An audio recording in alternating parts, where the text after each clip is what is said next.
How wonderful that some of you already got to visit a mosque. You're very fortunate here in Atlanta because you have many mosques, many opportunities to reach out to our Muslim brothers and sisters. In the whole state of Vermont, where I hail from, we have one.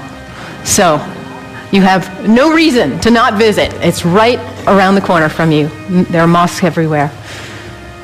And it's important that we visit because Islam is the most misunderstood and the most maligned religion in the world today. We are being whipped up into fear of Muslims. And when we are afraid, we're stupid, actually.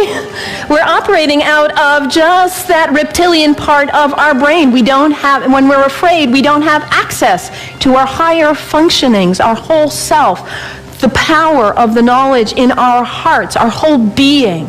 We're resigned to a small place of living. Ali, the son-in-law of the Prophet, says, people are afraid of what they don't understand. So my hope today is to share with you a little bit about what I love about Islam in order to invite you to a place of more understanding and less fear. Islam is very practical. If you are looking for insights about how to live a good life, how to be a good person, Islam has wonderful gems to offer to you. One of the things I love most about Islam is that it invites us to be concerned about what is the most important thing in life. To get our priorities straight. What is it for you?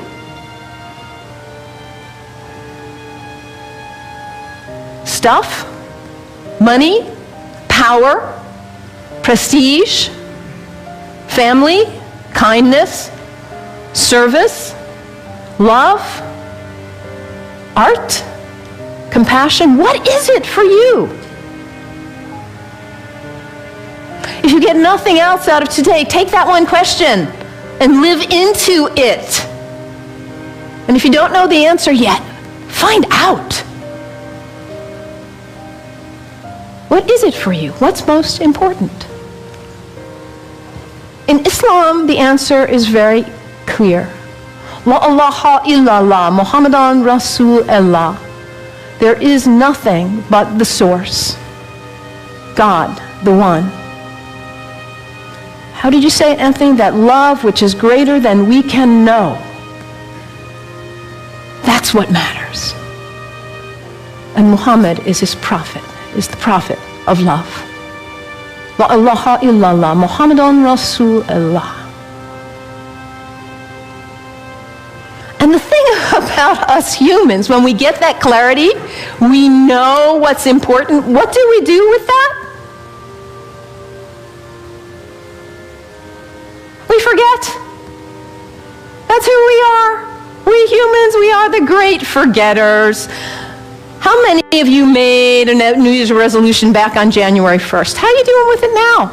Let's be honest. How were you doing February 1st? January 7th. We get this high resolve and this clarity, and then we get caught up in all the distractions, all the things pulling our attention here and there, and we forget.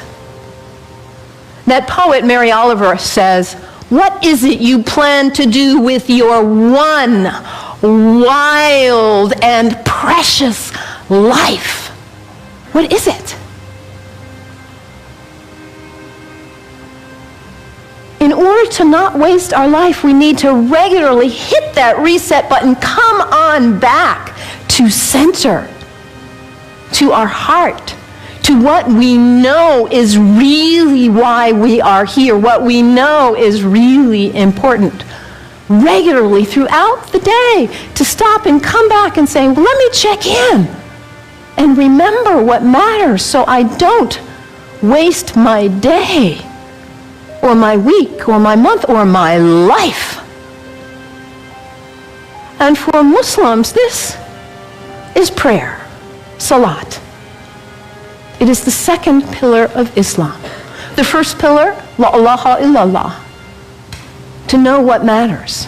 And the second pillar is to hit that reset button in order to regularly come back to center and remember what really matters. And for Muslims, this is not an activity in the head. It's an activity of the whole body. Allah Akbar, Allahu Akbar. Bismillah ar-Rahman ar-Rahim. Alhamdulillah, Rabbil Alameen. Ar-Rahman ar-Rahim. Malik Yawmiddin. Iyyak na'budu wa iyyak nasta'in. As-siratal mustaqim. Siratal ladhina an'amta alayhim. Ghayril maghdubi waladdallin. Amin. Allahu Akbar. Allahu Akbar. Allahu Akbar.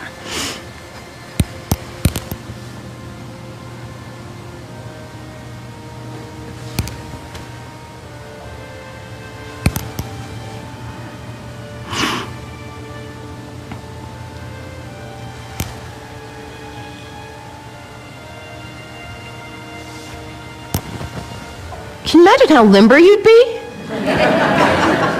If you did that 17 times a day, and it's done in the direction of Mecca, northeast, more or less.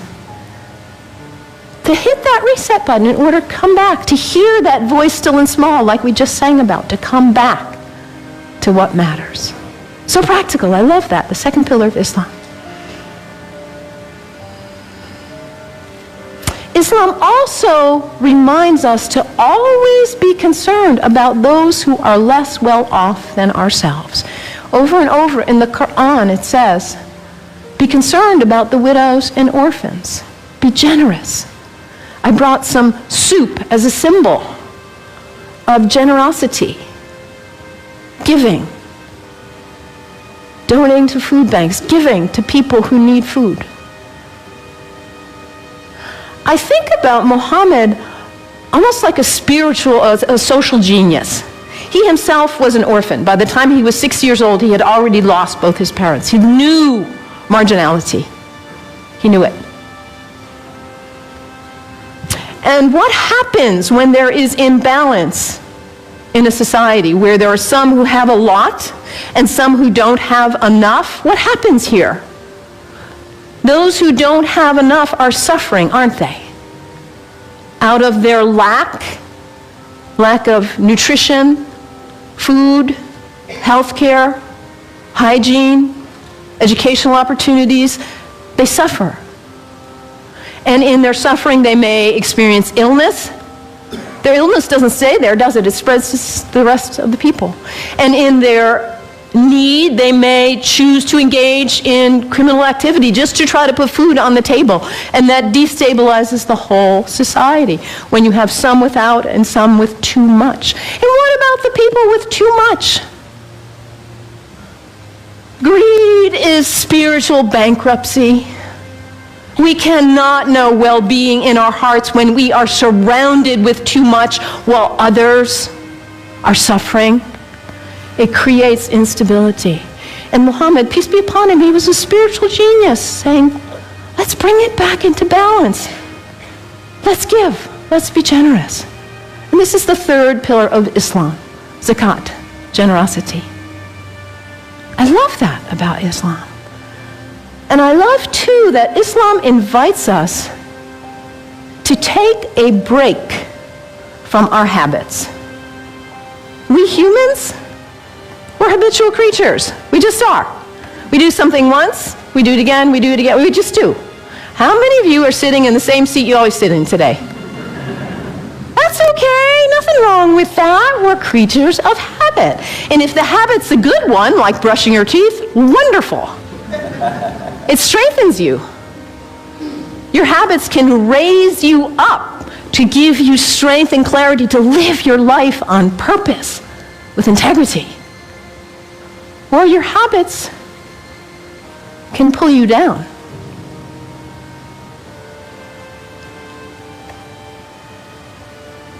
To take a break from your habits, because what happens when you try to take a break from your habit, when you try to stop reaching for whatever it is and you cannot, what is it for you? Coffee? Sugar? Alcohol? Drugs? Sex? Shopping? Your cell phone? Your tablet? Gossip? What is it for you, this behavior that you're caught in? You know it's not worthy of your best self, and yet there you are. It's addiction, isn't it?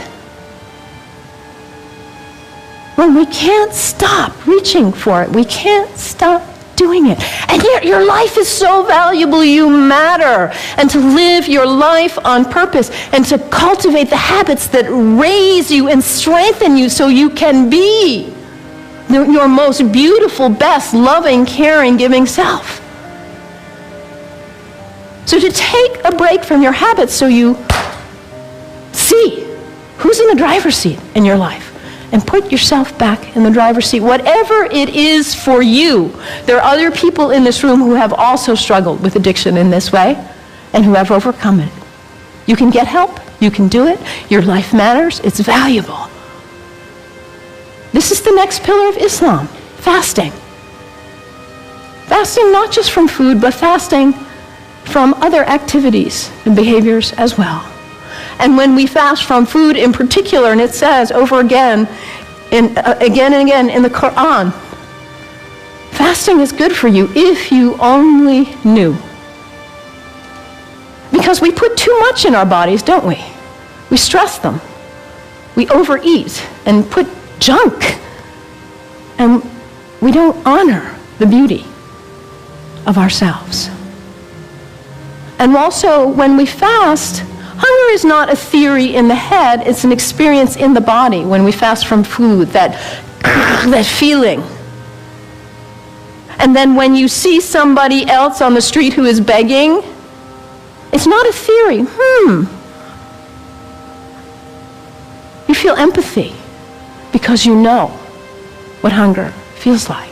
It's harder to close your eyes and walk right on by. Muhammad, that spiritual social genius, to create harmony and stability in society.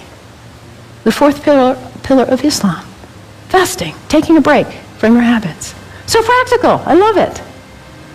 And I also love about Islam that it encourages us to take a break from our location, to travel with intention, to recognize the power of space, the sacredness of space, and how the greats who have walked on this earth have blessed the earth with their presence, their breath, their thoughts, their actions. I know you are on the verge of a major decision about this sacred space for you. You have made this place sacred by your presence here.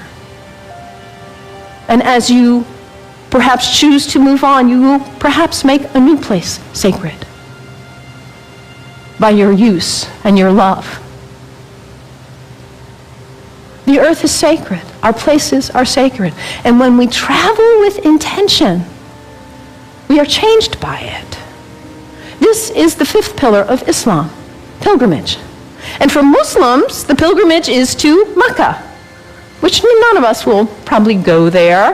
But where is pilgrimage for you? My last name is Kennedy. My family is Irish. My parents have gone to Ireland. My mother says there are no words to express what it is like to walk in that place of our ancestors, of the great Celtic saints and sages. It may not be Ireland for you or Mecca, but where is it for you? Anybody been to Walden?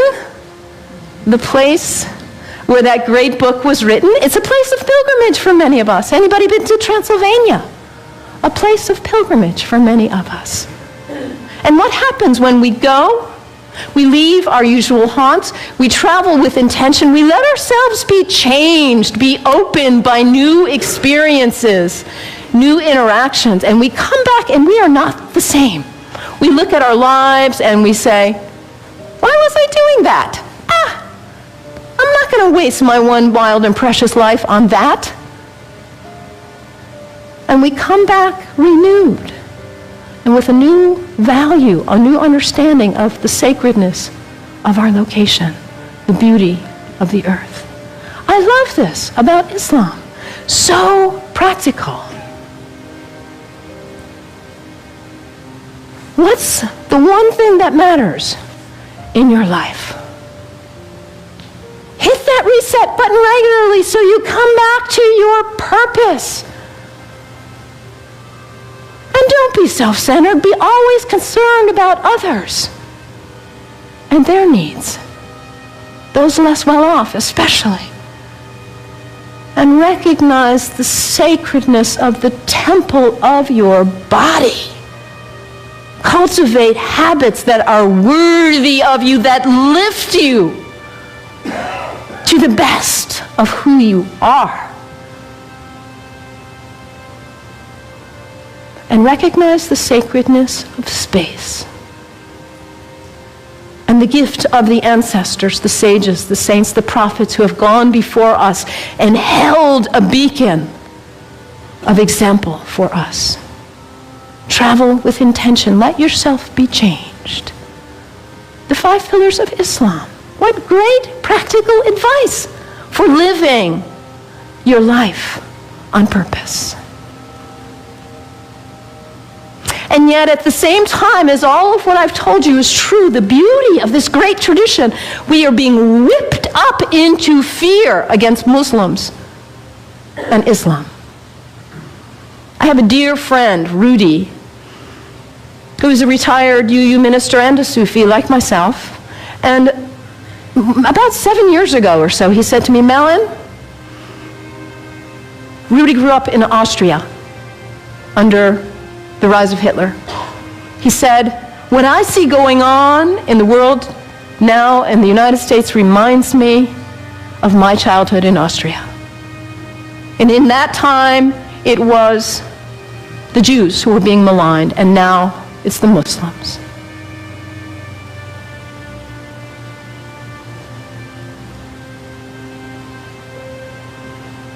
Hermann Goering, the right-hand person of Hitler, a Nazi. In the Nuremberg trials, he said something like this: the people do not want war, that's a given. But the people can be brought to the bidding of their leaders. It works the same in all countries, whether it's a dictatorship, a democracy, socialist, doesn't matter. All you have to do is convince the people they are under attack, make them afraid, condemn the pacifists for being unpatriotic, and the people will come to the bidding of their leaders. We're in the midst of such a time. People are afraid of what they don't understand. I implore you, do not fall for this ruse.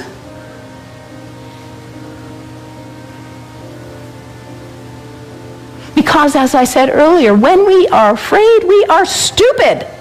We are relegated to a very small part of our mind. People who advocate violence are dangerous, whoever they are.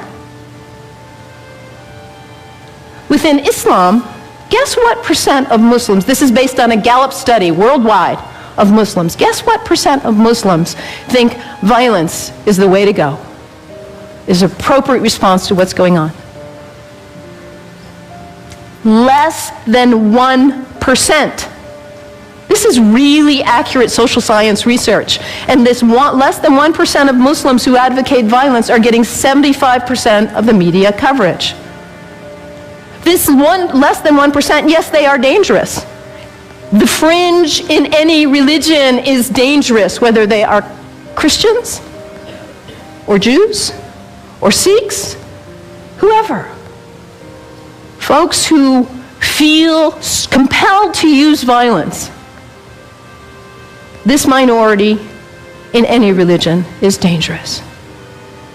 When we hear about Christians, we know not to equate the minority who would bomb an abortion clinic with all of Christians. The same is true with Islam. This less than 1% who would advocate violence, they do not speak for Islam. The people who speak for Islam are the people who are most concerned about living life on purpose. Not wasting your wild, precious life, but hitting that reset button, coming back to center. Being concerned about justice and everyone's needs. The true Muslims are the people who recognize the temple of the Holy Spirit, which is our body, and cultivate life and living in habits that are beautiful and worthy. The true Muslims are the people who respect the earth and the prophets from all traditions. So I implore you, you've got Muslim neighbors all around, go visit, make friends. Do not let yourself fall into this trap of being afraid of what you do not know. And take the example from the great tradition of Islam and live your one wild and precious life on purpose. May it be so. May it be so. Blessed be. Amen.